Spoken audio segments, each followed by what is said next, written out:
Le 5 juin 2021, dans une villa isolée au milieu des rizières émeraudes d'Ubud, à Bali, Mansour Al-Fahd, 45 ans, pilote senior de l'une des compagnies aériennes les plus prestigieuses au monde, Emirates, a commis un acte qui l'a définitivement écarté du monde des professionnels respectables et l'a transformé en sujet d'une enquête policière. Sa victime était sa propre femme, Nour Alabi, mannequin syrienne de 27 ans, avec laquelle il était arrivé sur l'île quelques jours plus tôt pour leur lune de miel. Ce voyage était censé être le symbole de leur avenir commun, luxueux et sans nuages, comme le ciel à 10 000 mètres d'altitude, où Mansour avait passé la majeure partie de sa vie. Au lieu de cela, il est devenu le dernier chapitre de la courte et tragique histoire de leur relation. Pour comprendre comment la vie apparemment parfaite d'un pilote de classe internationale a pu conduire à un meurtre brutal dans un paradis, il faut remonter au début de leur relation, dans un monde complètement différent, le monde scintillant, cosmopolite et secret de Dubaï. Mansour Al-Fahd était un produit de ce monde. Citoyen des Émirats arabes unis, il appartenait à l'élite qui bénéficiait de la croissance économique rapide du pays.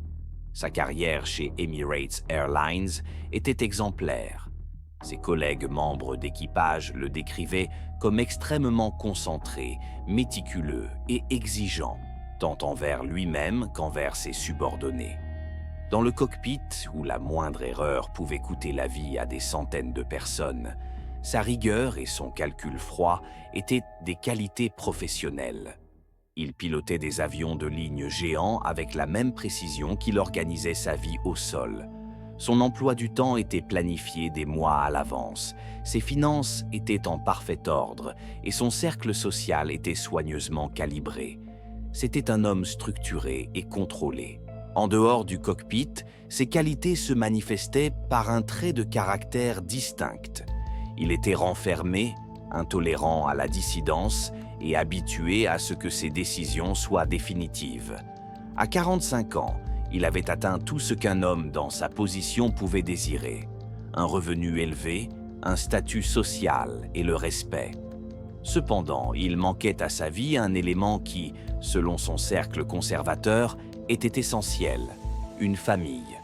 Les nombreux vols et les changements constants de fuseaux horaires ne facilitaient pas le développement de relations à long terme.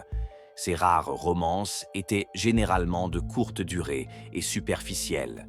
Les femmes avec lesquelles il sortait appartenaient souvent à la même communauté internationale d'expatriés, indépendantes et axées sur leur carrière, ce qui ne correspondait pas tout à fait à sa vision traditionnelle du mariage. Nour Alabi était tout le contraire. Elle était arrivée à Dubaï en provenance de Syrie quelques années avant leur rencontre, fuyant le conflit dévastateur qui avait ravagé son pays natal. Pour des milliers de jeunes femmes du Moyen-Orient, Dubaï était une lueur d'espoir, un endroit où elles pouvaient se construire une nouvelle vie, trouver la sécurité et, si elles avaient de la chance, réussir. Nour avait une beauté saisissante qui lui ouvrait les portes du monde de la mode et de la publicité. Elle n'était pas un mannequin de renommée mondiale, mais son visage apparaissait régulièrement dans les magazines locaux sur papier glacé, les catalogues de vêtements et les campagnes publicitaires des marques de luxe ciblant le marché arabe. Ses amis, pour la plupart d'autres jeunes expatriés, la décrivaient comme joyeuse, ambitieuse et un peu naïve. Elle croyait au conte de Cendrillon, convaincue qu'elle trouverait le bonheur dans cette ville de verre et d'or. Ses réseaux sociaux regorgeaient de photos de défilés de mode, de fêtes sur des yachts et de dîners dans des restaurants haut de gamme. Elle s'était créée une image de jeune femme indépendante et couronnée de succès, profitant pleinement de la vie. Cependant, derrière cette façade se cachait une lutte constante pour survivre dans l'une des villes les plus chères au monde. Les contrats étaient précaires et la concurrence féroce. Pour Nour, comme pour beaucoup dans sa situation, un mariage réussi n'était pas seulement un objectif romantique, mais une décision stratégique qui pouvait lui apporter la stabilité et la sécurité dont elle avait été privée depuis qu'elle avait quitté son foyer. Leur rencontre était presque prévisible dans le milieu social de Dubaï. L'événement a eu lieu lors d'une réunion privée organisée par une marque de voitures de luxe. Mansour, en tant que client de marque, était l'invité d'honneur. Nour avait été invitée en tant que mannequin pour créer une atmosphère glamour. La différence d'âge de près de 20 ans n'était pas un obstacle. Au contraire, pour chacun d'eux, elle faisait partie de leur attirance mutuelle. Mansour voyait en Nour non seulement la jeunesse et la beauté, mais aussi ce qu'il percevait comme de la docilité et de l'admiration pour son statut. Elle, à son tour, était charmée par sa confiance, sa maturité et sa richesse évidente. Il était le capitaine de sa propre vie, un homme qui pouvait lui offrir la protection et la paix qu'elle recherchait désespérément. Leur romance s'est développée rapidement. Mansour a comblé Nur d'une attention qui dépassait toutes ses attentes. Des cadeaux coûteux, des vols en première classe vers des coins exotiques du monde pendant ses rares week-ends de congé, des dîners dans des restaurants où il était presque impossible d'obtenir une réservation. Il lui a fait découvrir un monde qu'elle n'avait auparavant vu que dans les pages des magazines pour lesquels elle posait. Pour Nur, c'était l'incarnation de ses rêves. Pour Mansour, c'était un autre moyen de la contrôler. Il créa pour elle une réalité dans laquelle elle était complètement dépendante de lui. Il insista pour qu'elle quitte son travail de mannequin peu après le début de leur relation, arguant que sa future épouse ne devait pas être exposée au regard du public. Nur, aveuglée par sa générosité et la perspective d'un avenir stable, accepta sans trop hésiter. Son cercle social commença à se réduire. Les anciens amis avec lesquels elle avait partagé les difficultés de la vie de mannequin ont progressivement disparu, remplacés par le nouveau cercle d'amis plus respectable de Mansour. La demande en mariage a été faite 6 mois après leur rencontre et constituait une conclusion logique à leur relation à ce stade. Le mariage a été somptueux mais privé, en présence uniquement du cercle restreint d'amis et de parents de Mansour. La famille de Nur n'a pas pu faire le voyage depuis la Syrie. Cela a renforcé son isolement et sa dépendance vis-à-vis de son mari. Immédiatement après le mariage, ils sont partis en lune de miel à Bali. Le choix du lieu n'était pas fortuit. Mansour a choisi Ubud, le cœur culturel et spirituel de l'île, loin des stations balnéaires bruyantes de Kuta et Seminyak. Il a loué l'une des villas les plus isolées et les plus chères, située au cœur de la jungle, avec sa propre piscine et une vue panoramique sur les rizières en terrasse environnante. Cet endroit devait être leur paradis, isolé du monde extérieur, un lieu où leur union allait véritablement commencer. Ils sont arrivés à l'aéroport international Ngurah Rai le 2 juin 2021. Les caméras de vidéosurveillance ont filmé le couple, qui semblait parfaitement heureux. Un homme grand et beau, vêtu de lin clair, et sa jeune et jolie épouse, souriante, tirant sa valise derrière elle. Selon le personnel de la villa, qui avait reçu pour instruction de les déranger le moins possible, les 3 premiers jours de leur lune de miel ont été idylliques. Ils ont à peine quitté l'enceinte de la résidence, commandant à manger et à boire directement à la villa. Mais cette idylle n'était qu'une façade. À l'intérieur de Mansour, un homme habitué à tout contrôler, le soupçon commençait déjà à germer. Peut-être était-ce le changement de comportement de Nur, ses fréquents retraits, ou la façon dont elle cachait instinctivement l'écran de son téléphone. Le soir du 4 juin, pendant que Nur prenait sa douche, il a pris son téléphone. Ce qu'il y a trouvé a détruit en un instant le monde qu'il s'était construit. Il s'agissait d'une conversation par messagerie instantanée avec un homme de son passé, de sa vie à Dubaï. La conversation était remplie de mots tendres et de souvenirs partagés. Mais le plus effrayant pour Mansour n'était pas le fait qu'il communiquait. L'un des derniers messages contenait une photo, la même image échographique en noir et blanc datant d'1 semaine avant leur départ pour Bali. Le terme de grossesse indiqué sur l'image ne laissait aucun doute. Il n'était pas le père de l'enfant. Pour un homme dont la profession reposait sur sa capacité à rester parfaitement calme dans les situations les plus critiques, la réaction de Mansour Al-Fahd était dépourvue de toute logique ou de tout sang-froid professionnel. Toute sa vie soigneusement construite, ses idées d'honneur, de statut et de contrôle s'effondrèrent à l'instant où l'image numérique sur le petit écran de son téléphone confirma ses pires craintes. Il n'avait pas simplement été trompé. Son avenir, qu'il avait planifié avec la même précision qu'un vol transcontinental, était basé sur un mensonge. L'enfant qui était censé être son héritier, le porteur de son nom de famille, s'est avéré être un étranger. Dans son témoignage ultérieur aux enquêteurs du département de police de Bali, Mansour affirmera qu'à ce moment-là, il a vécu un état qu'il a décrit comme un bruit blanc, un arrêt complet de la pensée rationnelle. Lorsque Nur est sortie de la salle de bain enveloppée dans une serviette éponge blanche, elle n'a probablement pas immédiatement remarqué le changement sur son visage. Elle a peut-être souri, sans se douter que son mari détenait une preuve irréfutable de son infidélité. La confrontation, reconstituée par les enquêteurs à partir des aveux de Mansour et des preuves médico-légales, a été brève et violente. Il ne lui a pas fait de reproches, ni exigé d'explications. Il lui a simplement montré l'écran de son téléphone. Ce qui s'ensuivit se déroula à une vitesse effrayante. En réponse à ses tentatives de se justifier ou de nier l'évidence, Mansour eut recours à la force physique. Dans son monde, où il était l'autorité absolue, la désobéissance et les mensonges équivalaient à la trahison la plus grave. La lutte commença dans la chambre à coucher de la villa. Malgré la différence de force physique, Nur résista désespérément.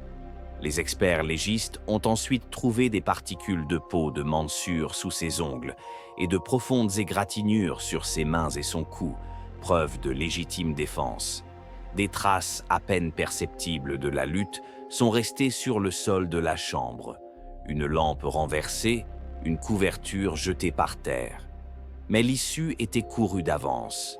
Mansour, dont l'entraînement physique, nécessaire à sa profession de pilote, dépassait de loin la force de sa femme, l'a rapidement maîtrisée.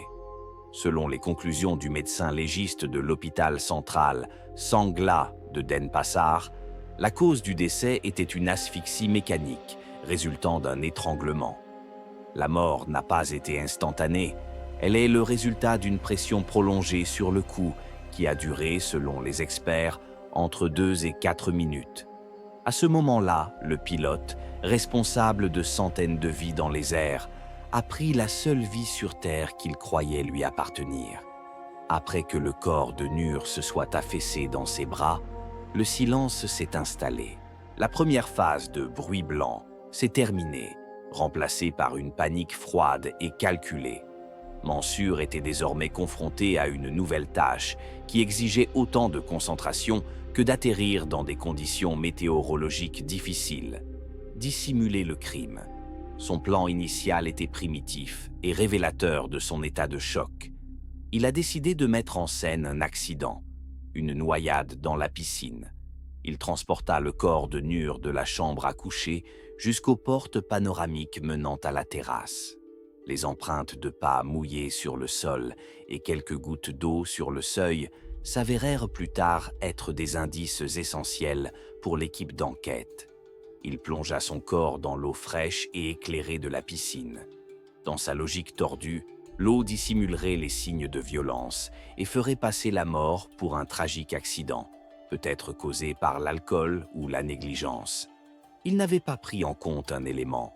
La strangulation provoque des hémorragies internes et au contact de l'eau, le sang du nez et de la bouche de la victime commença à s'écouler lentement, tachant l'eau cristalline de la piscine de stries rosâtres, à peine visibles au début, mais qui devinrent de plus en plus distinctes. Il procéda ensuite à un nettoyage méthodique de la scène du crime. Il retourna dans la chambre et tenta d'effacer toutes les traces de la lutte. Il a remis la lampe à sa place, fait le lit et ramassé les morceaux de verre brisés. Il a agi comme un robot, suivant une série d'ordres générés par son propre esprit dans le but de minimiser les dégâts. Il a également tenté de se créer un alibi numérique. Prenant le téléphone de Noor, il a supprimé la correspondance qui avait causé la tragédie. Puis il a écrit plusieurs messages depuis son numéro à ses amis à Dubaï, de courtes phrases insignifiantes sur le fait qu'elle profitait de ses vacances. C'était une tentative grossière et maladroite pour donner l'impression qu'elle était vivante et en bonne santé cette nuit-là. Il n'a pas touché à son propre téléphone, ni ne l'a utilisé. Pendant le reste de la nuit, de 23 heures environ le 4 juin jusqu'à l'aube du 5 juin, Mansour Al-Fahad n'a pas dormi. Il s'est assis dans le salon de la villa, dans l'obscurité totale, regardant à travers la baie vitrée la piscine où le corps de sa femme morte flottait dans l'eau calme. Le personnel de la villa, qui avait reçu pour instruction de ne pas déranger les jeunes mariés, n'a entendu ni cris ni bruit de lutte. L'isolement que Mansour avait soigneusement choisi pour leur retraite romantique est alors devenu son complice. Personne ne pouvait voir ni entendre ce qui se passait derrière les murs de la villa numéro 7. Au premier rayon du soleil, vers 6 heures du matin, heure locale, Mansour a commencé à prendre conscience de la précarité de sa situation. Les traces de sang dans la piscine sont devenues plus visibles à la lumière du matin. Il a compris que l'histoire de l'accident ne résisterait pas à un examen minutieux. Mais il était trop tard. Il était piégé, enfermé sur une île paradisiaque pour son crime. Pendant ce temps, la vie commençait à s'animer dans les villas voisines. Un couple de touristes australiens, séjournant dans une résidence située juste en haut de la pente, est sorti sur sa terrasse pour boire son café du matin et profiter de la vue. Leur regard s'est posé par hasard sur la piscine de la villa voisine. Au début, ils n'ont pas compris ce qu'ils voyaient.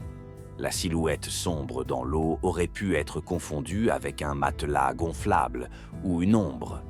Mais ce qu'ils ont vu ensuite les a figés sur place. L'eau autour de cet objet sombre était teintée d'une couleur inquiétante et anormale. C'était du sang. L'appel à la réception de la villa a été reçu à 6h43 le 5 juin. Une voix masculine agitée avec un accent australien s'est exprimée. Il a tenté d'expliquer de manière incohérente qu'il y avait quelque chose ressemblant à un corps humain dans la piscine de la résidence voisine, la villa numéro 7, et que l'eau autour était teintée de rouge. Le premier à arriver sur les lieux fut le gérant de la villa, un habitant local nommé Ketut Sudarsa. Il était un employé expérimenté dans le secteur de l'hôtellerie et avait l'habitude de toutes sortes d'incidents impliquant des touristes, mais ce qu'il vit dépassait tout ce qu'il avait connu auparavant. En s'approchant du bord de la terrasse de la villa numéro 7, il confirma ses pires craintes. Le corps d'une femme flottait face contre terre dans l'eau. Il a immédiatement suivi le protocole et contacté le service de sécurité local, connu sous le nom de Pekalang, tout en composant le numéro d'urgence pour appeler la police et une ambulance. Rapidement, les autorités ont commencé à arriver sur les lieux. Comme c'est souvent le cas dans les zones rurales de Bali, les premiers à arriver étaient les représentants du Pekalang, la force de sécurité communautaire traditionnelle, vêtus de leurs uniformes distinctifs. Leur tâche consistait à boucler la zone et à empêcher les étrangers d'y pénétrer jusqu'à l'arrivée de la police d'État. Leur présence, généralement associée à des cérémonies colorées, créait cette fois-ci une atmosphère sombre et tendue. Puis, la première patrouille du poste de police d'Ubud est arrivée, suivie d'une équipe d'enquêteurs du département de police du district supérieur de Gianyar. L'enquête était dirigée par le commissaire Ajit Prayoga, chef du département des enquêtes criminelles, également connu en indonésien sous le nom de chef des enquêtes criminelles. Ajit était un enquêteur expérimenté qui avait traité des dizaines d'affaires, allant de petits vols à des meurtres complexes liés à la drogue. Il était habitué au fait que l'image paradisiaque de Bali cache souvent une face sombre. Lorsque le commissaire Prayoga et son équipe sont entrés dans l'enceinte de la villa, ils ont trouvé Mansour Al-Fahad. Il était assis sur une des chaises longues de la terrasse, vêtu d'un short et d'un t-shirt. Son comportement était étrange. Il ne pleurait pas, ne criait pas et ne montrait aucun signe visible de chagrin. Il était anormalement calme, presque détaché. Lorsque le commissaire lui a demandé ce qui s'était passé, Mansour a donné sa version des faits. Il a déclaré que sa femme et lui avaient bu plusieurs verres de vin la veille au soir. Il se sentait fatigué et était allé se coucher tôt, laissant Nur sur la terrasse. Lorsqu'il s'est réveillé le lendemain matin, il a constaté qu'elle n'était pas dans le lit. En sortant, il a vu son corps dans la piscine et, selon lui, il est resté sous le choc, ne sachant pas quoi faire. Il a supposé qu'elle était peut-être allée nager pendant la nuit et s'était noyée après s'être cogné la tête contre le bord de la piscine. Cette version était plausible pour un observateur non averti, mais l'œil expérimenté du commissaire Prayoga a immédiatement soulevé des doutes. La première chose qui a attiré son attention était le sang. Il n'y en avait pas assez pour indiquer une blessure ouverte grave, mais sa présence était tout à fait inhabituelle dans le cas d'une simple noyade. La deuxième chose était la présence de griffures récentes sur le corps de Mansour. Il y avait une longue marque rouge sur son cou, sous le col de son t-shirt, et plusieurs égratignures plus courtes mais plus profondes sur ses avant-bras. Lorsque le commissaire les a signalées, Mansour a expliqué qu'il s'était égratigné sur les branches des buissons en se promenant dans le jardin la nuit précédente. Cette explication semblait peu convaincante. Les environs de la villa étaient parfaitement entretenus, sans buissons épineux ni végétation envahissante. Pendant l'interrogatoire préliminaire, une équipe d'identification médico-légale, connue en Indonésie sous le nom d'INAFIS, est arrivée sur les lieux. Des spécialistes vêtus de combinaisons de protection blanche ont commencé le travail méthodique de collecte de preuves, un processus connu dans la procédure policière indonésienne sous le nom de traitement de la scène de crime.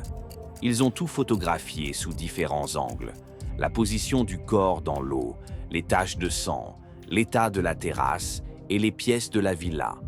L'un des experts médico-légaux a soigneusement prélevé des échantillons d'eau de la piscine pour les analyser en laboratoire. À première vue, l'intérieur de la villa semblait en parfait état. Le lit de la chambre était fait et les vêtements étaient soigneusement pliés. Il n'y avait aucun signe apparent de lutte, ce à quoi les enquêteurs s'attendaient. Cependant, c'est cet ordre parfait qui a alarmé le commissaire Prajoga. Il semblait trop artificiel, comme si quelqu'un avait délibérément essayé de nettoyer après l'incident. Les enquêteurs ont commencé un examen plus approfondi. Dans la salle de bain, ils ont trouvé une serviette mouillée jetée dans le panier à linge. Dans la poubelle de la chambre, ils ont trouvé des éclats de verre soigneusement enveloppés dans une serviette. Cela contredisait la version de Mansour, selon laquelle la soirée s'était déroulée paisiblement. Le moment clé est survenu lorsque le commissaire a ordonné que le corps soit retiré de l'eau. Cette procédure a été effectuée avec le plus grand soin afin de ne pas endommager les éventuelles preuves présentes sur le corps. Lorsque le corps de Nur Halabi a été sorti de la piscine et placé sur une bâche spéciale, un examen préliminaire sur place a confirmé les soupçons des enquêteurs. Des ecchymoses sombres caractéristiques d'un étranglement étaient clairement visibles sur le cou de la femme. Son visage était figé dans une expression d'horreur et des particules sombres visibles sous ses ongles pouvaient être des cellules cutanées de l'agresseur. Il est devenu évident qu'il ne s'agissait pas d'un accident. Nur Halabi avait été assassiné et son corps avait été jeté dans la piscine après sa mort. À ce moment-là, le statut de Mansour Al-Fard a changé instantanément.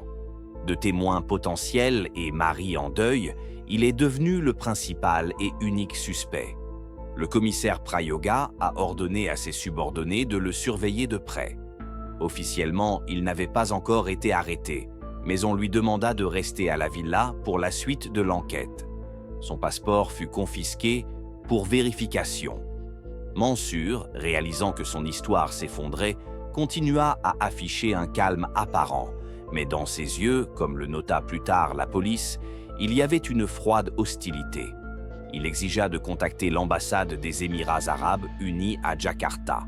Il fut autorisé à passer l'appel, mais la conversation fut surveillée par la police.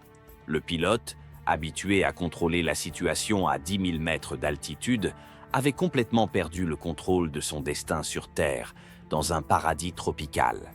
L'enquête ne faisait que commencer, mais tout le monde à la villa numéro 7 en était convaincu. La lune de miel à Bali s'était terminée par un meurtre brutal, et le principal suspect se trouvait juste devant eux. Le corps de Noor Alabi a été livré au service médico-légal de l'hôpital central Sangla de Denpasar vers midi le 5 juin.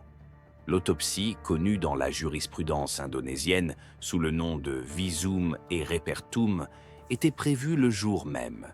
Ces résultats devaient apporter une réponse définitive à la question de la mort de la jeune femme et transformer les soupçons du commissaire Prajoga en faits irréfutables. Pendant que les pathologistes se préparaient à leur travail, une autre partie tout aussi importante de l'enquête se déroulait au quartier général de la police du district de Gianyar.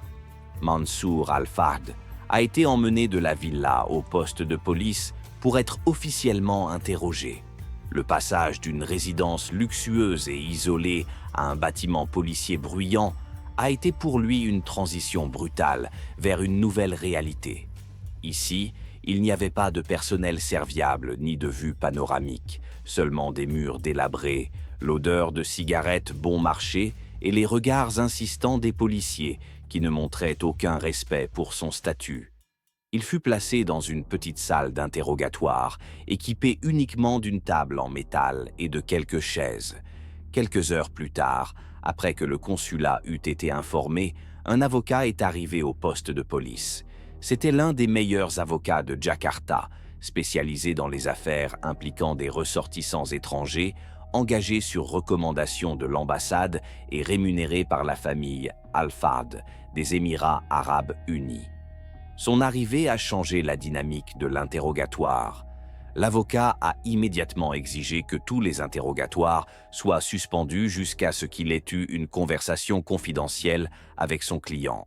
Après une brève conversation privée, la stratégie de défense a été établie. Mansour s'en tiendrait à sa version initiale de l'accident et refuserait de répondre à toute autre question en l'absence de son avocat. Il a continué à affirmer que les égratignures trouvées sur son corps étaient accidentelles et que son calme était dû à un état de choc profond. Cependant, cette ligne de défense a commencé à s'effriter dans la soirée du même jour, lorsque le commissaire Prajoga a reçu les résultats préliminaires de l'autopsie. Le rapport, transmis via une ligne sécurisée depuis Denpasar, était détaillé et ne laissait aucune place à l'ambiguïté. Tout d'abord, la cause du décès était clairement indiquée comme étant une asphyxie mécanique. Des microfractures caractéristiques d'une compression sévère du cou ont été trouvées sur l'os hyoïde et le cartilage laryngé de Noor. Des hémorragies étendues dans les tissus mous du cou et des hémorragies pétéchiales ponctuelles sur la conjonctive des yeux ont confirmé le diagnostic d'étranglement. Deuxièmement, bien qu'une petite quantité d'eau ait été trouvée dans les poumons, le pathologiste a conclu qu'il s'agissait d'une entrée passive de liquide dans les voies respiratoires après la mort ou dans un état agonique. Noor Alabi ne s'est pas noyée. Elle était morte ou inconsciente lorsque son corps a fini dans la piscine. Troisièmement, son corps présentait de multiples blessures compatibles avec une lutte. Des ecchymoses sur les poignets, comme si elle avait été maintenue fermement, et des écorchures sur les genoux. Des particules d'épithélium ont été trouvées sous ses ongles. Elles ont immédiatement été envoyées pour analyse ADN afin d'être comparées à un échantillon prélevé sur Mansour. Mais la découverte la plus significative et la plus choquante, qui a transformé cette affaire d'un simple meurtre domestique suite à une querelle en un drame humain complexe, a été la confirmation de sa grossesse. Noor Alabi était enceinte de 8 à 10 semaines. Le fœtus était de sexe masculin. Ce fait, inconnu des enquêteurs jusqu'à la réception du rapport, a instantanément clarifié le mobile possible du crime. Désormais, la police n'avait plus seulement affaire à une querelle, mais à un conflit potentiel lié à la paternité. Parallèlement au travail des pathologistes, le service de cybercriminalité examinait les téléphones du couple. Les spécialistes ont réussi à récupérer des informations qui avaient été supprimées du téléphone de Nur. Les enquêteurs ont vu la correspondance même que Mansour avait découverte la veille. Elle contenait non seulement des mots tendres et séducteurs, mais aussi des discussions sur le futur enfant avec un autre homme, dont l'identité restait à établir. Plus important encore, la photo de l'échographie avec la date a été récupérée, prouvant que la grossesse avait eu lieu bien avant le mariage avec Mansour. L'enquête disposait désormais d'une vue d'ensemble, le mobile, le mode opératoire et le principal suspect, dont la version des faits était entièrement réfutée par les données scientifiques. L'interrogatoire reprit tard dans la soirée. L'atmosphère dans la pièce avait radicalement changé. Le commissaire Prajoga plaça le rapport d'autopsie officiel devant Mansour et son avocat et en exposa méthodiquement, point par point, le contenu. Il parlait calmement, sans émotion, mais chacun de ses mots était un coup porté à la défense. Il évoqua les marques de strangulation sur le cou, les ecchymoses sur les poignets. L'eau dans les poumons n'était pas la cause du décès. Mansour écoutait en silence, le visage impénétrable. Son avocat tenta à plusieurs reprises d'interrompre le commissaire, affirmant qu'il était inacceptable de faire pression sur son client et exigeant que des documents officiels lui soient fournis plutôt que des conclusions verbales. Cependant, le commissaire Prajoga l'ignora et passa au point principal. « Et enfin, monsieur Al-Fad, dit-il en marquant une pause. L'examen a établi que votre femme était enceinte. Elle en était à environ 9 semaines. À ce moment-là, le masque sur le visage de Mansour s'est effrité. Son regard, qui était resté froid et détaché jusqu'alors, s'est fixé un instant sur le commissaire, et quelque chose qui ressemblait à de la haine y a brillé. Il n'a rien dit, mais ses jointures, crispées jusqu'à en devenir blanches, trahissaient sa tension intérieure. L'enquêteur poursuivit en posant sur la table les impressions de la correspondance reconstituée et l'image de l'échographie. Nous savons également que vous avez vu cela, monsieur Al-Fad. Nous savons que vous avez supprimé ces fichiers de son téléphone. Nous aimerions maintenant entendre votre version des faits qui se sont déroulés dans la villa numéro 7, dans la nuit du 4 au 5 juin. Il y eut un long silence. L'avocat murmura quelque chose à son client, lui conseillant probablement de garder le silence. Mais le mur que Mansour avait érigé autour de lui s'était fissuré. Les preuves étaient irréfutables. Ses mensonges avaient été complètement dévoilés. Le pilote, habitué à résoudre tous les problèmes à l'aide d'instructions et de protocoles clairs, se trouvait dans une situation où il n'y avait qu'une seule instruction: admettre la vérité. Cette nuit-là, il n'avoua pas. Mais son silence en disait plus long que n'importe quel mot. Pour l'enquête, l'affaire était pratiquement résolue. Il ne restait plus qu'à attendre les résultats du test ADN. Le 5 juin 2021, Mansour Al-Fad a été officiellement inculpé du meurtre avec préméditation de sa femme, Nour Halabi, en vertu de l'article 340 du Code pénal indonésien qui prévoit la peine de mort comme sanction maximale. L'inculpation formelle en vertu de l'article 340 du Code pénal indonésien, meurtre avec préméditation et circonstances aggravantes, ou pembunuhan berencana, a fait passer l'affaire d'une enquête policière à une procédure judiciaire complexe. Le statut de Mansour Al-Fad est passé de suspect à accusé. Il a été transféré du centre de détention provisoire du département de police de Gianyar vers un pénitencier plus grand à Denpasar pour y attendre son procès. Cette nouvelle réalité a été un choc total pour lui. Le monde d'un pilote de première classe, fait de cabines d'avions stériles, d'hôtels 5 étoiles et de complexes résidentiels d'élite à Dubaï, a été remplacé par une cellule surpeuplée dans une prison indonésienne. Le climat chaud et humide, la barrière de la langue et l'absence totale d'équipements familiers ont créé un état de stress permanent pour lui.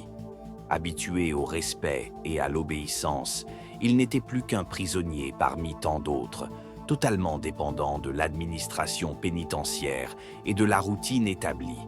Son avocat coûteux lui a obtenu autant de concessions que possible, repas séparés, visites régulières et protection contre les agressions potentielles d'autres prisonniers pour qui un étranger riche pouvait présenter un intérêt. Cependant, aucune somme d'argent ne pouvait changer l'essentiel. Il était privé de sa liberté. Il risquait de passer le reste de sa vie en prison, voire d'être condamné à mort par un peloton d'exécution, ce qui reste la peine la plus sévère en Indonésie. La nouvelle du meurtre à Bali s'est rapidement répandue au-delà de l'île. Les journaux locaux balinais, tels que le Bali Post, ont été les premiers à en faire état, présentant initialement l'information de manière discrète, en parlant de « la mort d'un touriste étranger dans des circonstances mystérieuses ». Cependant, dès que la police a officiellement confirmé le meurtre et l'arrestation du mari, l'affaire a fait sensation. Les portails d'information nationaux indonésiens ont repris l'histoire, savourant les détails. Un pilote d'une compagnie aérienne prestigieuse, une belle mannequin, une lune de miel au paradis, la jalousie et un meurtre brutal. L'histoire avait tous les ingrédients pour attirer au maximum l'attention du public. La presse internationale s'y est également intéressée. Des agences de presse telles que Reuters et l'Associated Press ont diffusé l'information dans le monde entier. L'affaire a particulièrement retenu l'attention dans les pays du Golfe Persique. Aux Émirats arabes unis, où l'image du pays et de ses citoyens est soigneusement contrôlée, les médias officiels ont couvert l'événement avec beaucoup de parcimonie, se limitant à mentionner l'arrestation d'un citoyen émirati et à assurer que l'ambassade lui apportait tout le soutien consulaire nécessaire. Dans les conversations officieuses et sur les réseaux sociaux, cependant, l'affaire a suscité une vive polémique, les opinions étant partagées. Certains ont condamné Mansour pour sa cruauté, tandis que d'autres, adhérant à des opinions patriarcales, ont tenté de lui trouver des excuses, évoquant l'honneur bafoué et la provocation de la part de sa femme. Pendant ce temps, l'équipe du commissaire Prayoga a continué à rassembler méticuleusement des preuves afin de transférer l'affaire au parquet du district de Gianyar. Les enquêteurs ont travaillé dans plusieurs directions. Tout d'abord, tout le personnel de la villa a été réinterrogé. Bien que personne n'ait rien vu ni entendu la nuit du meurtre, leurs déclarations ont permis de reconstituer la chronologie du séjour du couple à Bali, leur comportement et les commandes qu'ils avaient de passer à la villa. Ensuite, les déclarations des touristes australiens qui ont découvert le corps ont été officiellement enregistrées. Enfin, une demande d'assistance a été envoyée à la police de Dubaï par l'intermédiaire d'Interpol. Les enquêteurs indonésiens avaient besoin d'informations sur la vie de Mansour et Nur aux Émirats, leur cercle social et, surtout, ils devaient établir l'identité de l'homme avec lequel Nur correspondait. L'identification de cette personne s'est avérée facile pour les spécialistes de la cybersécurité de Dubaï. Il s'agissait d'un architecte libanais de 32 ans travaillant pour l'une des principales entreprises de construction de Dubaï. Il connaissait Nur depuis longtemps et leur relation amoureuse avait commencé bien avant qu'elle ne rencontre Mansour. Lorsque Nur a commencé à fréquenter le pilote, leur relation a pris fin, mais, comme l'ont montré les correspondances retrouvées, elle a repris environ 3 mois avant le mariage. L'interrogatoire de l'architecte par la police de Dubaï a permis d'éclairer la tragédie sous un autre angle. Il a confirmé qu'il était le père biologique de l'enfant de Nur. Selon lui, Nur était désespérée. Elle avait épousé Mansour, y voyant le seul moyen d'assurer sa sécurité financière et celle de son enfant. Elle craignait la réaction de Mansour et prévoyait de lui dire la vérité plus tard, espérant qu'il lui pardonnerait et accepterait l'enfant. Son plan était naïf et tragiquement erroné. Elle avait sous-estimé la profondeur de l'instinct possessif et le caractère dur de son mari. Le témoignage de l'architecte a été officiellement enregistré et transmis à la partie indonésienne. Il est devenu un élément clé pour prouver le mobile du crime. Les avocats de Mansour, réalisant qu'il était inutile de nier le fait du meurtre face à des preuves irréfutables, ont développé une nouvelle ligne de défense. Leur objectif principal était de reclasser l'accusation de l'article 340, meurtre avec circonstances aggravantes, à l'article 338 du Code pénal, meurtre, qui n'était pas passible de la peine de mort. Pour ce faire, il devait prouver que Mansour n'avait pas agi selon un plan prémédité, mais dans un état d'émotion provoqué par une découverte soudaine et choquante. Ils se préparèrent à présenter leur client comme un homme poussé à l'extrême par la trahison de sa femme. Ils avaient l'intention de prouver qu'il avait perdu le contrôle de lui-même cette nuit-là, que ses actes étaient une réaction spontanée à un bouleversement émotionnel insupportable. Les évaluations psychologiques commandées par la défense devaient confirmer que Mansour, en tant que personne dotée d'un grand self-control, pouvait avoir fait preuve d'une agressivité extrême, inhabituelle chez lui, au moment où il avait perdu le contrôle. L'affaire prenait de l'ampleur de jour en jour. D'un côté, il y avait l'effet froid de l'accusation, le rapport d'autopsie, les enregistrements téléphoniques et les déclarations des témoins. De l'autre, une stratégie de défense soigneusement élaborée faisait appel aux émotions et à la psychologie humaine. Le procès s'annonçait long et compliqué, une véritable bataille entre la lettre de la loi et les tentatives d'expliquer la cruauté irrationnelle qui s'était produite dans ce paradis. Quelques mois après le meurtre, à la fin de l'année 2021, l'enquête menée par la police du district de Gianyar a été officiellement close. Le dossier, composé de centaines de pages de rapports, de transcriptions d'interrogatoires, de photographies de la scène du crime et d'avis d'experts, a été remis au parquet. Cette étape, connue dans le système juridique indonésien sous le nom de Tahap 2 ou phase 2, signifie que l'État, représenté par le procureur, communément appelé Jaksa Penuntut Umum, assume la responsabilité de la poursuite pénale. Outre les pièces du dossier, l'accusé, Mansour Al-Fad, a également été transféré au procureur. Pour lui, cela signifiait un nouveau transfert, cette fois vers un centre de détention relevant du bureau du procureur, ce qui n'a toutefois guère changé son existence morne en détention. Un procureur expérimenté, I. Gede Wiran, connu pour son approche brutale et intransigeante des affaires de meurtre, a été nommé procureur général dans cette affaire. Après avoir examiné le dossier, Wirawan a conclu qu'il y avait suffisamment de preuves pour étayer les accusations les plus graves. Il a rédigé un acte d'accusation, ou surat dakwa, qui est devenu la feuille de route du procès à venir. La stratégie de l'accusation était double. L'accusation principale était celle prévue à l'article 340, à savoir le meurtre avec préméditation, passible de la peine de mort. Le procureur Wirawan avait l'intention de prouver que Mansour avait eu suffisamment de temps entre la découverte de la liaison et le moment du meurtre pour réfléchir à ses actes. Selon l'accusation, cette période de réflexion excluait la possibilité d'un acte commis sous le coup de la passion. À titre subsidiaire ou de secours, l'article 338 a été invoqué. Meurtre commis sans préméditation, passible d'une peine maximale de 15 ans d'emprisonnement. Cette construction juridique a permis à l'accusation de jouer la carte de la sécurité. Si le panel de juges ne disposait pas de preuves suffisantes pour reconnaître le meurtre comme prémédité, il aurait toujours la possibilité de condamner Mansour pour le simple fait d'avoir ôté la vie à une personne. Le procès s'est ouvert devant le tribunal de district de Gianyar. Le bâtiment du tribunal, construit dans le style traditionnel balinais, contrastait fortement avec la gravité de l'affaire jugée entre ses murs. La première audience a attiré une attention médiatique considérable. Des dizaines de journalistes et de caméramens se sont rassemblés à l'entrée pour immortaliser l'arrivée de l'accusé.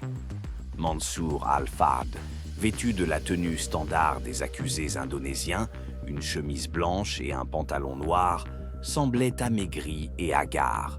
Son attitude confiante de pilote avait disparu. Il semblait désormais brisé par les circonstances, même si son regard trahissait encore une certaine obstination et une réticence à montrer sa faiblesse. Un silence tendu régnait dans la salle d'audience. Le procès était mené par un panel de 3 juges, appelé Majelis Hakim, présidé par un juge réputé pour sa sévérité.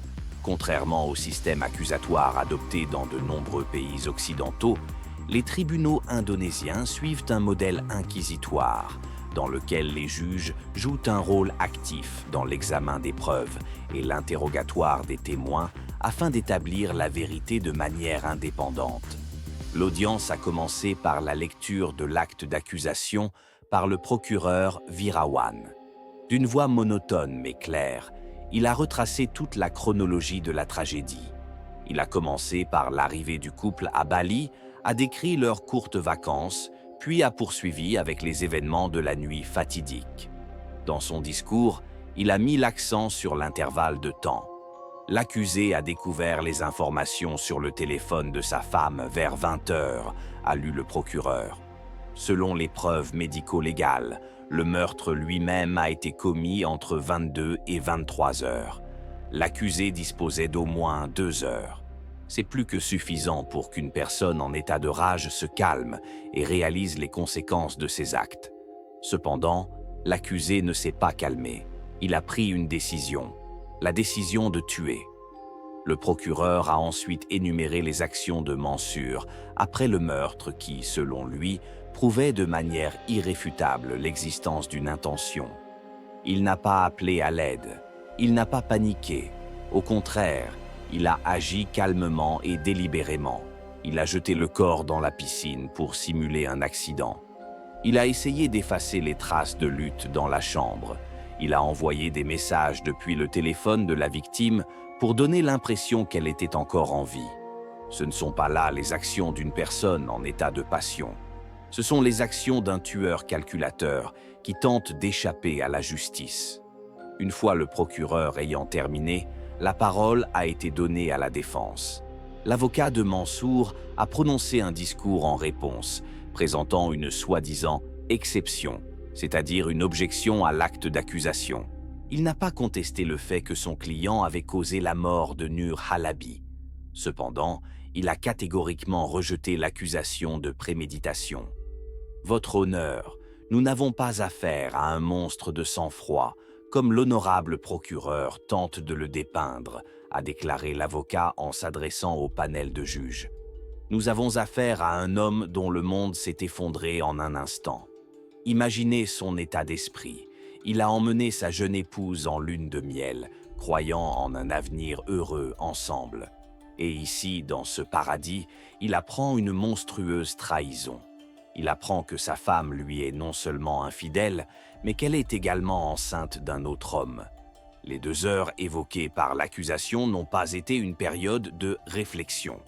Ce furent 2 heures d'agonie, de douleur et de colère croissante, qui ont finalement conduit à une perte de maîtrise de soi et à une issue tragique.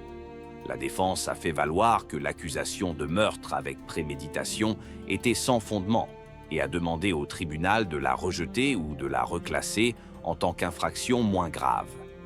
Mansour est resté silencieux pendant ses arguments. Il était assis, le dos droit, le regard fixe, le visage impassible. Il était impossible de savoir ce qu'il ressentait, remords, peur ou colère. Cette impénétrabilité allait devenir sa marque de fabrique tout au long du procès. Après avoir entendu les 2 parties, le président du tribunal a annoncé que le jury examinerait les objections de la défense, mais que l'audience sur le fond de l'affaire se poursuivrait lors de la prochaine session. La première audience a été ajournée. La bataille juridique pour la vie et la liberté de Mansour Al-Fard avait commencé. S'annonçaient alors des semaines et des mois de témoignages, de présentations de preuves matérielles et d'avis d'experts qui conduiraient les juges à leur verdict final. Le procès, qui avait débuté au tribunal de district de Gianyar, entrait dans sa phase principale et la plus longue, la présentation des preuves et l'interrogatoire des témoins. Le procureur I. Gede Wirawan appela méthodiquement ses témoins un par un, présentant au jury une image irréfutable du crime. Les premiers à témoigner étaient des touristes australiens. Comme ils étaient déjà rentrés dans leur pays, leur interrogatoire s'est déroulé par vidéoconférence entre le tribunal de Gianyar et le consulat indonésien à Sydney. Leur témoignage a été bref mais chargé d'émotions. Ils ont décrit le choc et l'horreur qu'ils ont ressentis en voyant le corps dans la piscine et les taches de sang dans l'eau. Bien qu'ils n'aient pas pu commenter le crime lui-même, leur témoignage a rappelé avec force la réalité brutale qui se cache derrière les formules juridiques arides. Ensuite, le personnel de la villa, y compris le directeur Ketut Sudars, a été interrogé. Ils ont confirmé que le couple semblait heureux pendant les premiers jours de son séjour. Il quittait rarement la villa et demandait à être dérangé le moins possible. Aucun membre du personnel n'a entendu de cris ou de bruit de lutte dans la nuit du 4 au 5 juin. Ce témoignage était nécessaire à l'accusation, car il établissait l'isolement de la scène du crime, où le seul adulte présent avec Noor Halabi était son mari. Ensuite, les policiers qui étaient arrivés les premiers sur les lieux ont témoigné. Ils ont décrit en détail tout ce qu'ils avaient vu. Le corps dans la piscine, les traces de sang et l'ordre impeccable à l'intérieur de la villa, qu'ils avaient trouvé suspect. Une attention particulière a été accordée au comportement de Mansour. Les témoins policiers ont unanimement déclaré qu'il était trop calme pour un homme qui venait de perdre sa femme. Ils ont également confirmé avoir immédiatement remarqué des égratignures récentes sur son cou et ses mains qu'il a tenté d'expliquer maladroitement par un contact avec des buissons. Le moment clé de cette partie du procès a été la présentation des preuves médico-légales. Le procureur Wirawan a appelé à la barre comme témoin expert le pathologiste de l'hôpital Sangla, qui avait pratiqué l'autopsie. Les photographies prises pendant l'examen ont été projetées sur un grand écran dans la salle d'audience. Avec un professionnalisme froid, le médecin a expliqué en détail la signification de chaque image. Hématome sur le cou, indiquant les points d'application de la force, hémorragie pétéchiale dans les yeux, signe classique d'asphyxie, microfracture du cartilage laryngé. Il a présenté au tribunal sa conclusion officielle. La mort de Noor Halabi était due à un étranglement et non à une noyade. L'avocat de Mansour a mené un contre-interrogatoire long et approfondi, essayant de trouver des faiblesses dans l'examen. Il a posé des questions sur l'heure exacte du décès et la force nécessaire pour causer de telles blessures, suggérant que cela avait pu être fait dans un accès de rage plutôt que de manière calculée. Cependant, le pathologiste est resté imperturbable, répondant que son travail consistait à établir la cause du décès et non les motifs du meurtrier. Ses conclusions scientifiques étaient inébranlables. Ensuite, un expert en criminalistique numérique a été appelé à la barre. Il a expliqué au tribunal comment, à l'aide d'un logiciel spécial, il avait réussi à récupérer des messages et des fichiers supprimés du téléphone de Noor. Des messages échangés avec un architecte libanais ont été affichés à l'écran, y compris la même photo d'échographie. La salle d'audience est devenue silencieuse lorsque l'expert a lu les messages dans lesquels Noor et son amant discutaient de sa grossesse. C'est à ce moment-là que le mobile du crime a cessé d'être une théorie de l'enquête pour devenir un fait avéré présenté à la cour. La dernière pièce du puzzle des preuves matérielles étaient les résultats des tests ADN. Un expert en génétique a confirmé que les échantillons de peau prélevés sous les ongles de Noor Halabi appartenaient à 100% à l'accusé, Mansour Al-Fard. Cela prouvait qu'il y avait eu une lutte physique et réfutait toute suggestion selon laquelle il ne l'avait pas touchée. Le point culminant de la phase de présentation des preuves par l'accusation a été l'interrogatoire de l'architecte libanais, le père biologique de l'enfant de Nur. Son témoignage a été consigné dans un procès-verbal officiel, certifié à Dubaï en présence de représentants des autorités indonésiennes et lu à l'audience par le procureur. Dans ce procès-verbal, il a confirmé tous les faits établis par l'enquête. Il a raconté l'histoire de leur relation, reconnu sa paternité et décrit sa dernière conversation avec Nur avant son départ pour Bali. Elle avait peur, a-t-il déclaré dans son témoignage. Elle disait que Mansour était un homme puissant qui ne pardonnait pas la tromperie. Elle l'avait épousé par crainte de l'avenir. Elle voulait assurer la sécurité de notre enfant. Elle avait commis une terrible erreur et elle le comprenait. Ce témoignage a non seulement confirmé le mobile, mais a également donné une voix humaine à la victime. Nour Calabi a cessé d'être une simple image dans un magazine sur papier glacé. Elle est apparue devant le tribunal comme une personne vivante, confuse, effrayée, et qui a finalement payé de sa vie une tentative désespérée de trouver la stabilité. Tout au long de ses audiences, Mansour Al-Fad est resté immobile. Il a écouté les témoignages des témoins, regardé les photos du corps mutilé de sa femme et écouté la lecture à haute voix de sa correspondance intime. Son visage est resté impassible. Il n'a versé aucune larme, n'a montré ni colère ni remords. Ce détachement froid a fait une impression beaucoup plus forte sur les juges et le public que n'importe quelle crise d'hystérie ou explosion d'agressivité. Il ne se comportait pas comme un homme qui avait commis une erreur dans un accès de passion, mais comme un pilote observant les indications des instruments après un crash d'avion, analysant les données sans éprouver la moindre émotion. Lorsque le procureur Virawan a fini de présenter ses preuves, le tableau du crime était clair. L'accusation avait tout, un mobile, confirmé par des documents, une cause de décès, établie scientifiquement, et un lien direct entre l'accusé et l'acte de violence, prouvé par des preuves ADN. La charge de la preuve incombait désormais à la défense. Elle devait convaincre le tribunal que derrière ces faits froids se cachait quelque chose de plus, une tragédie humaine qui, selon elle, devait atténuer la culpabilité de l'accusé.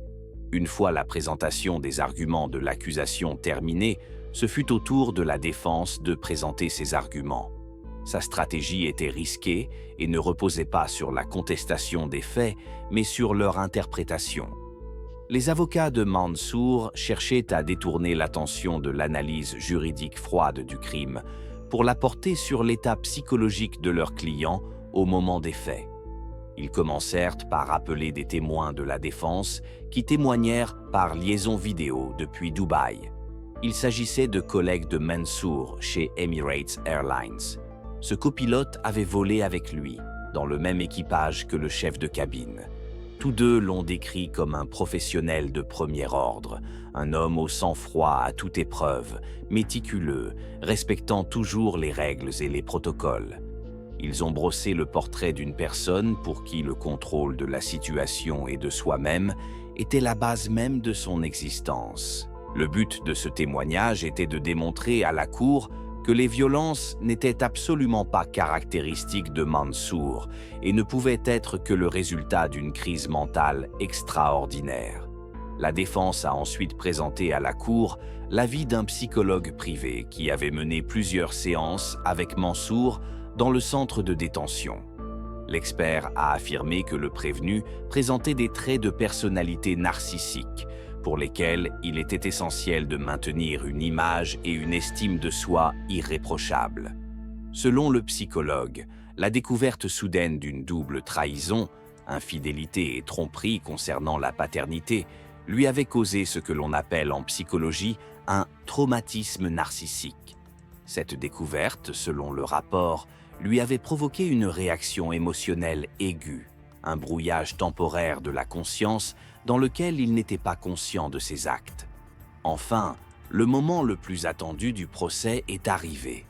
Mansour Al-Fad a été appelé à témoigner. Pour la première fois depuis le début des audiences, il a rompu son silence. S'exprimant d'une voix calme et posée par l'intermédiaire d'un interprète, il a raconté sa version des événements de cette nuit-là. Il a admis avoir tué Noor. Il a décrit comment il avait trouvé la correspondance et l'échographie. « Je n'en croyais pas mes yeux », a-t-il déclaré. « Tout le monde que j'avais construit pour nous s'est effondré en une seconde. J'ai senti tout brûler en moi. Je ne me souviens pas exactement de ce qui s'est passé ensuite. C'était comme un brouillard. Je ne voulais pas la tuer. Je l'aimais. Mais la douleur et l'humiliation étaient insupportables. Quand j'ai repris mes esprits, elle ne respirait plus. Il a exprimé ses regrets pour ce qui s'était passé, qualifiant cela de « terrible tragédie qui a détruit non seulement sa vie, mais aussi la mienne ». Cependant, lors du contre-interrogatoire, le procureur Igede Virawan a systématiquement démantelé cette image soigneusement construite. Il a forcé Mansour à raconter étape par étape ses actions après le meurtre. « Monsieur Al-Fad, vous prétendez que vous étiez dans un brouillard », a déclaré le procureur en le regardant droit dans les yeux. « Dites-moi, est-ce ce brouillard qui vous a poussé à déplacer le corps de votre femme jusqu'à la piscine? Est-ce ce brouillard qui vous a ordonné de la jeter à l'eau pour faire croire à un accident? Est-ce ce brouillard qui vous a poussé à faire le lit pour dissimuler les traces de lutte et à envoyer des messages à ses amis depuis son téléphone? » Mansour n'a pas pu répondre clairement à ces questions, répétant qu'il ne se souvenait pas bien des détails et qu'il avait agi instinctivement. Mais il était évident pour tout le monde dans la salle d'audience que ses actions après le meurtre étaient trop cohérentes et délibérées pour quelqu'un en état de détresse émotionnelle. Après avoir interrogé l'accusé, les parties ont passé à leur plaidoirie finale. L'avocat de Mansour a prononcé un discours émouvant dans lequel il a appelé les juges à faire preuve de compassion. Il a répété à plusieurs reprises que son client n'était pas un tueur de sang-froid, mais un homme poussé au désespoir par la trahison. Il a demandé au panel de juges de le déclarer coupable de meurtre en vertu de l'article 338, mais pas de meurtre avec préméditation, et de le condamner à une peine qui lui donnerait une chance de retrouver un jour une vie normale. La réponse du procureur Virawan était dénuée d'émotion. Il a méthodiquement énuméré toutes les preuves présentées au tribunal. « Nous ne contestons pas le fait que l'accusé ait été trompé », a déclaré le procureur. Mais dans quel système juridique au monde la tromperie et la trahison sont-elles punissables de mort par le conjoint trompé? La loi s'applique de manière égale à tous. L'accusé avait le temps de s'arrêter. Il ne l'a pas fait.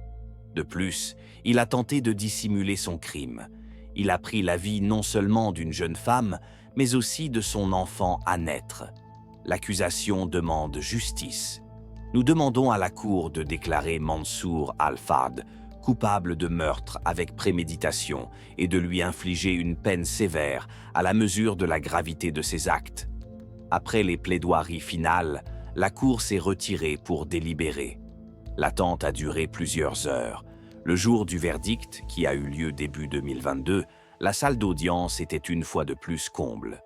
Mansour Al-Fad se tenait devant 3 juges, le visage impénétrable comme toujours. Le président du tribunal a commencé à lire le verdict. Il a présenté un compte rendu détaillé et complet de l'affaire, analysant les témoignages des témoins et les conclusions des experts. Enfin, il est passé aux conclusions du tribunal. Le panel de juges a reconnu la détresse émotionnelle intense du défendeur comme une circonstance atténuante. Cependant, comme l'a déclaré le juge, les actions de Mansour après le meurtre, une tentative de simuler un accident et de détruire des preuves, indiquaient clairement son intention et sa lucidité. La Cour a conclu que le meurtre n'avait pas été commis dans un état de passion. Il était néanmoins le résultat d'une décision consciente prise après la découverte de la correspondance.